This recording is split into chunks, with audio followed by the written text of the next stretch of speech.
comic is a local. We love him. Give it up for the very funny Timmy Elliott. Merry Christmas! Let's keep the energy going. Where are my burn victims at? Fuck. None of you again. I'm a burn victim. I don't know if you guys are privy to Maine food truck news, but about 2 years ago, I was in a food truck explosion. I had 3rd-degree burns on 10% of my body. I had 2nd-degree burns on like 17% of my body. I was in the hospital for like a month. I couldn't work for over a year. My palms sloughed off my hands. I had like 200 or 300 stitches in me. Every time I'd lay down, like a pool of pus would come out. None of you find this funny at all? This is like my whole set. I am so fucked. Going to the hospital for a month was awesome, by the way. I get to the hospital, all fucked up. I kind of look like an onion that's been soaking in water. When they first wheel me in there, someone looks at me and they say, "Do you have a history of drug abuse?" And I was like, "No." "Why? Do you guys have the good shit?" And they were like, "We have the best shit." I was like a Make-A-Wish kid, but instead of meeting John Cena, I got to meet fentanyl. And I'll tell you what, fentanyl has a firm handshake. He was mean. But like part of being in there for a while, like, you know, I couldn't use my hands. They were all wrapped up. And if any of you, this is a weird question, have any of you ever had somebody else wipe your ass for you before? Well, it is fucking awesome for the first like week. And then you like get to know the guy. And he's like, "Oh, wet one today, Tim. Corn dog day in the cafeteria. You know the drill, you know what you're doing." And before, like I used to have like long hair down to my ass, like Fabio, beautiful locks. And I kind of burned off the front, so I had like a skullet. So they shaved the rest off. But don't worry, I didn't let any of those greedy little fucking locks of love kids get their hands on it. Fuck that, not my beautiful hair. If I saw a sick, skinny kid with my locks of hair, I would kick his ass. Don't do that to me. But I'm fine now, can't you tell? Don't I look so normal? Anyways, my name is Timmy Elliott. My name is not Tim Elliott. My name is not Timothy Elliott. My name is Timmy Elliott because when I came out of the womb, my mom saw the shape of my skull and she was like, "Ooh, Timothy might be a little serious for this guy." And the doctors were like, "Yeah, like he's gonna eat crayons." But I think she was wrong. I think I look normal. Guys, tell me I look normal. I look normal. I don't look like a burn victim crayon chewer. But we still disagree. My mom still thinks I'm fucked up. And that's because she smoked cigarettes in the womb when I was in the womb. But me and my mom disagree on everything. I'm kind of like a Mark Maron guy, and she's kind of like a Joe Rogan guy. And every day she has like some conspiracy theory that she learned on Facebook that she wants to tell me about. She's like, "Did you know that the kids in Skowhegan are shitting in litter boxes?" And I was like, "Mom, you work in a school. Are they doing that at your school?" She's like, "No." She tries to talk to me about chemtrails. Like, I don't know. Chemtrails is such an old conspiracy theory. You just learned that on Facebook? I don't know, like a month ago, she called me and she was like, "Timmy, I figured out what's going on with all the missing kids in America." And I was like, "Tell me, what do you got?"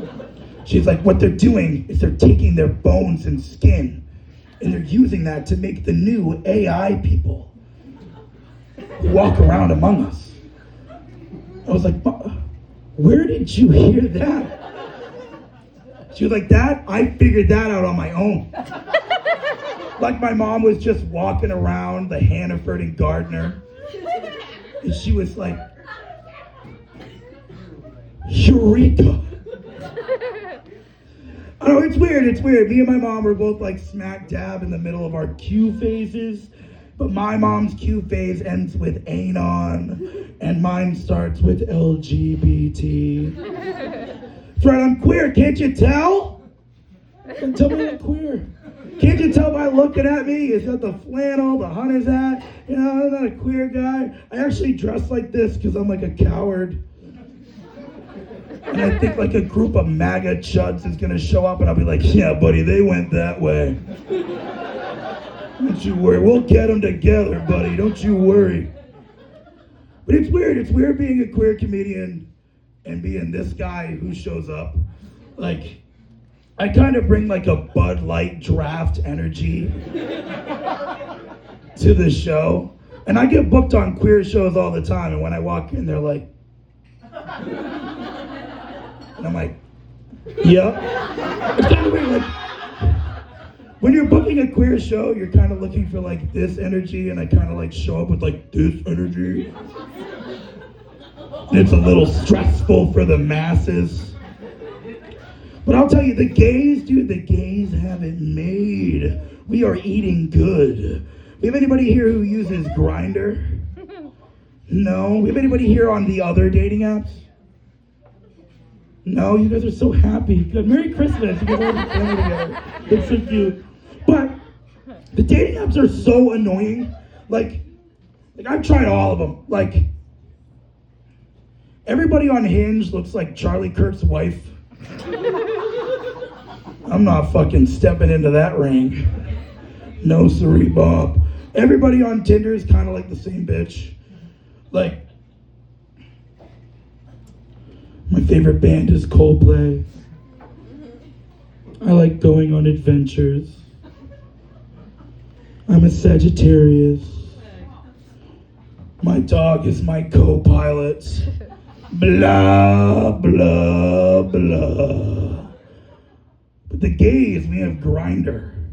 And Grindr is like the DoorDash of dating apps. If I want someone to stick a plug in my ass and fuck me in the face, I can have it delivered to my house in a 10 minutes flat.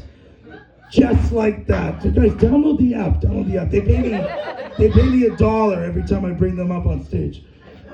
And everybody's profile pictures, like, it's not their face. It's always like 2 hairy nipples. It's always like 2 legs split up like this. And you can't see what's going on up there, but you know it's sitting on something. And their names are like Twink Destroyer. Or Suck the Pubes Off Your Dick. Or something scary like that. And I'm gonna end my time up here telling you about a man I met on Grindr named Asscaper. Not his legal name. I was sitting in my house, minding my own business, watching my Spider-Man, wearing my Spider-Man onesie, playing with my Spider-Man toys like every correctly shaped skulled man does. And I get a little bing on my phone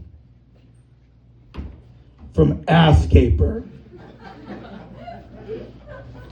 saying, do you want to get your ass gaped, Twink? From 100 feet away. Holy shit. Looking out my window. It's like, this guy's right outside. He's coming around the corner scanning like, he's here somewhere. But I ignore it. I turn up my Spider-Man. Tighten my onesie. Bing. This is just from Instagram. No, it's Asscaper again. Saying, are you too much of a pussy to get your ass gaped? From 75 feet away. Oh no. The call is coming from right outside the house. See, my Grindr is kind of like, I like going on adventures. I'm a Scorpio. My dog is my co-pilot. Kind of like hand job gay. Just want to watch the White Lotus and kiss. So I ignore it.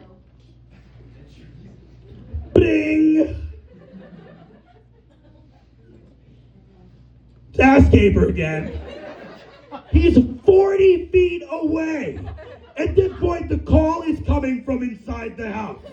I staple my Spider-Man onesie shut. I crawl under the covers. He's gonna get me. He's gonna get me. I only like headshots. That guy is in my bathroom right now, covered himself in Vaseline. He is gonna jump in through my ass, out through my mouth. This guy is gonna keep me open. So I let him in. His name was Peter. He was actually like kind of a really nice, he was kind of like hand job gay too. He was like, let's just see where this goes. I was like, oh, you're so tough.